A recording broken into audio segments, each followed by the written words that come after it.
தமிழக காங்கிரஸ் கட்சியில் நிலவி வரும் குழப்ப நிலை குறித்து விவாதிக்க மாநில நிர்வாகிகளுக்கு கட்சி மேலிடம் அழைப்பு விடுத்தது.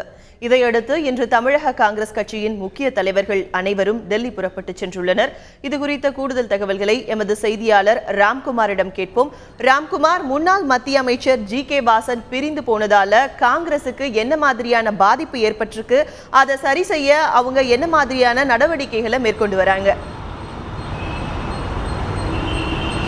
ஜி.கே. வாசன் காங்கிரஸிலிருந்து விலகி புதிய கட்சி அறிவிப்பு தொடர்பாக கடந்த 3ஆம் தேதி அவர் அறிவிப்பு வெளியிட்ட உடனே காங்கிரஸில் இருந்த பல முக்கிய பிரமுகர்கள் வாசனுக்கு ஆதரவு தெரிவித்தனர். இதில் குறிப்பாக தமிழ்நாடு காங்கிரஸ் கமிட்டியின் முன்னாள் தலைவர் ஞானதேசிகன், பொருளாளர் கோவை தங்கம் உட்பட காங்கிரஸ் முன்னாள் அமைச்சர்கள் பீட்டர் அல்போன்ஸ், முன்னாள் நாடாளுமன்ற உறுப்பினர்கள் என்.எஸ்.வி. சித்தன், கார்வேந்தன் மற்றும் தமிழக சட்டமன்ற உறுப்பினர்கள் ரங்கராஜன், ஜான் ஜேக்கப் ஆகியோர் அவர்களுக்கு ஆதரவை தெரிவித்தனர். மேலும் பல முன்னாள் நாடாளுமன்ற உறுப்பினர்கள் ஆதரவு தெரிவித்தனர். இந்த நிலையில் தமிழ்நாடு காங்கிரஸ் கமிட்டியின் புதிய தலைவராக நியமிக்கப்பட்ட வி.கே. இளங்கோவனுக்கும் பல காங்கிரஸ் முக்கிய பிரமுகர்கள் ஆதரவு தெரிவித்து வந்த நிலையில் காங்கிரஸ் இரண்டாக பிளவுபட்ட நிலையில் தமிழக காங்கிரஸ் கமிட்டியில் முக்கியமான ஒரு குழப்ப நிலை ஏற்பட்டது.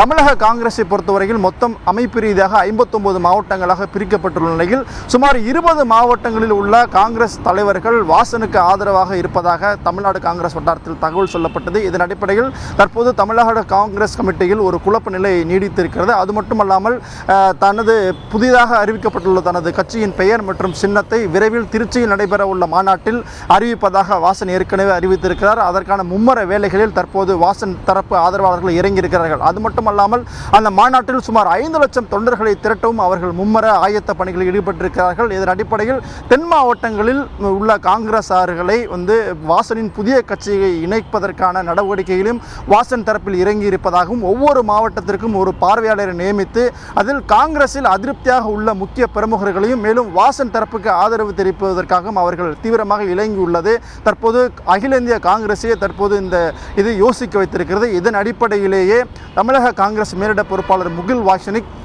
தமிழ்நாடு காங்கிரஸ் கமிட்டி தலைவர் வி.கே. இளங்கோவன் உட்பட முக்கிய தலைவர்களை டெல்லி வரவழைத்து பேச திட்டமிட்டிருக்கிறார். இவங்க டெல்லிக்கு போயிருக்கிறதுக்கோட நோக்கம் என்னவா இருக்கும்? தமிழக காங்கிரஸில் ஏற்பட்டுள்ள இந்த குழப்ப நிலை குறித்து விவாதிக்கவும் வாசன் தரப்பினர் எடுத்து வரும் அந்த நடவடிக்கைகளை குறித்து விவாதிப்பதற்காகவும் தமிழ்நாடு காங்கிரஸ் கமிட்டி தலைவர் வி.கே. இளங்கோவன் மற்றும் தமிழ்நாடு காங்கிரஸ் கமிட்டியில் உள்ள முக்கிய நிர்வாகிகள் 10 பேரை தமிழ்நாடு காங்கிரஸ் கமிட்டியின் மேலிட பொறுப்பாளர் முகில் வாசனிக் டெல்லி அழைத்துள்ளார். அதன் அடிப்படையில் இன்று காலையிலேயே வி.கே. இளங்கோவன், கே.வி. தங்கபாலு, குமரியானந்தன், வசந்தகுமார் உட்படோர் சென்னையிலிருந்து டெல்லிக்கு கிளம்பியிருக்கிறார்கள். இவர்களை காங்கிரஸ் தலைவர் சோனியா காந்தி மற்றும் ராகுல் காந்தி டெல்லியில் இன்று சந்தித்து பேச இருக்கிறார்கள். இவர்களிடம் தமிழக காங்கிரஸ் கமிட்டியில் தற்போது நிலவும் நிலை குறித்து அவர்கள் விவாதிக்க இருக்கிறார்கள். மேலும் வாசன் தரப்பினர் எடுத்து வரும் அந்த விஷயங்கள் குறித்தும் அவர் விவாதித்து தமிழ்நாடு காங்கிரஸ் கமிட்டி அடுத்த கட்டமாக என்ன நடவடிக்கைகள் எடுக்க வேண்டும் என்பது குறித்து இவர்களுக்கு ஆலோசனை வழங்குவார்கள் என்று எதிர்பார்க்கப்படுகிறது. இதன் அடிப்படையில் வரும் நாட்களில் தமிழ்நாடு காங்கிரஸ் கமிட்டி செயல்படும் என்றும் எதிர்பார்க்கப்படுகிறது. தமிழக காங்கிரஸ் கட்சியின் அடுத்த கட்ட நடவடிக்கை குறித்து உங்களோட விரிவான தகவலுக்கு நன்றி ராம்குமார்.